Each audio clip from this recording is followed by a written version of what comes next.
കൊല്ലം സായി ഹോസ്റ്റലിൽ 2 വിദ്യാർത്ഥികൾ ആത്മഹത്യ ചെയ്ത സംഭവത്തിലെ ദുരൂഹത നീക്കണമെന്ന് കോഴിക്കോട് സ്വദേശിനി സാന്ദ്രയുടെ മാതാപിതാക്കൾ. തന്റെ കുട്ടി ആത്മഹത്യ ചെയ്യുമെന്ന് കരുതുന്നില്ല. സംഭവത്തിൽ മുഖ്യമന്ത്രിക്കും ഡിജിപിക്കും പരാതി നൽകുവാനാണ് കുടുംബത്തിന്റെ തീരുമാനം. ഇതാണ് കൊല്ലം സായി ഹോസ്റ്റലിൽ ആത്മഹത്യ ചെയ്ത സാന്ദ്രയുടെ വീട്.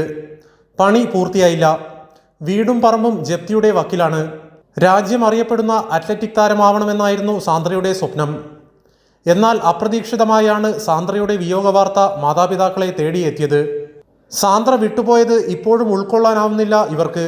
ഞങ്ങളെ വീടിൻ്റെ ഒരു ജപ്തി ഉണ്ട്. അപ്പം അത് മോള് പറഞ്ഞ് അമ്മ ഇപ്പം ജപ്തി ചെയ്യലൊന്നുമില്ല, ഞങ്ങൾ പേടിക്കണ്ട, നിങ്ങൾക്ക് ഞാനില്ലേ, ഞാൻ ജോലി മേടിച്ചിട്ട് ഞാൻ ഇതൊക്കെ ഒന്ന് വീട്ടിൽ തരുമോ എന്നൊക്കെ പറഞ്ഞതാണ് എൻ്റെ കുട്ടി. എൻ്റെ കുട്ടി ഒരിക്കലും ആത്മഹത്യ ചെയ്യൂല. അവൾ അത്രയും ടാലൻ്റുള്ള കുട്ടിയാണ്. ഞങ്ങളെ ജീവിതമാണ്, ഞങ്ങളെ വരം കൈയാണ് എൻ്റെ മോൾ. കൂലിപ്പണിക്കാരൻ രവിക്കും തയ്യൽ തൊഴിലാളിയായ അമ്മ സിന്ധുവിൻ്റെയും 2 മക്കളിൽ മൂത്തയാളാണ് മരിച്ച സാന്ദ്ര. മകളുടെ മരണത്തിൽ കാരണക്കാരായവരെ കണ്ടെത്തി ഉചിതമായ ശിക്ഷ നൽകണമെന്നാണ് ഇവരുടെ ആവശ്യം. കൈരളി ന്യൂസ്, കോഴിക്കോട്.